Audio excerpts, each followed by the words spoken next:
Aber der Aladin hat nur gelächelt. Dann hat er die Lampe vorgeholt und hat im Geist befohlen, was nötig ist. Schon nach wenigen Augenblicken ist ein langer Zug von Sklavinnen und Eunuchen unterwegs zum Sultanspalast. Alle hatten kostbare Kleider an und die Edelsteine in den 40 goldigen Schalen haben gefunkelt und gestrahlt. Die Mutter vom Aladin hat ausgesehen wie eine Königin und ist von 12 wunderschönen Sklavinnen begleitet worden. Die Leute aus der Stadt sind am Strassenrand gestanden und haben gejubelt. Dann ist der Aladin gekommen. Auf einem prächtigen Araberhengst ist er gesessen und hat ausgesehen wie ein mächtiger, vornehmer Perserkönig. Vor und hinter ihm sind je 24 Soldaten in glänzigen Rüstungen auf herrlich geschmückten Ross geritten.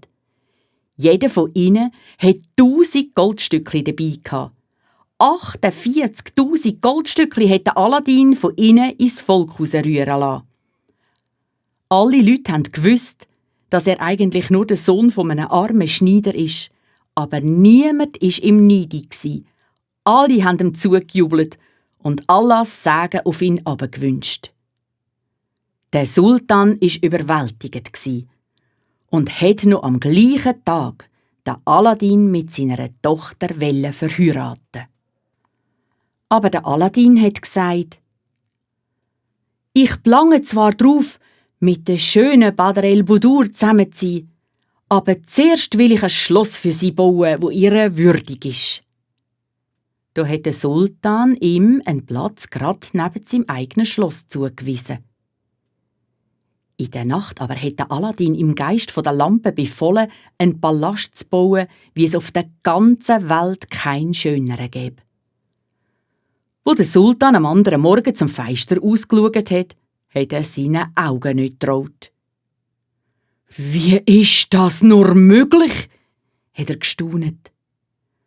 Der Palast vom Aladin war 1000-mal prächtiger als sein eigener.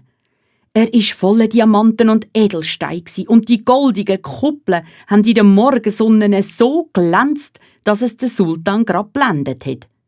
Vom Aladin sein Palast bis zu seinem eigenen ist ein Teppich ausgerollt aus wertvollem goldbesticktem Brokat. «Das geht doch nicht mit rechten Dingen zu», hat der Grossvezier gemurmelt. «Da muss Zauberei im Spiel sein.»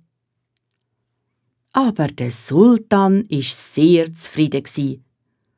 Und so ist das Hochsieg in aller Pracht gefeiert worden. Der Aladin und die schöne Badr el-Budur haben manche Jahre in dem herrlichen Palast gelebt und sie haben einander von Herzen gern gehabt.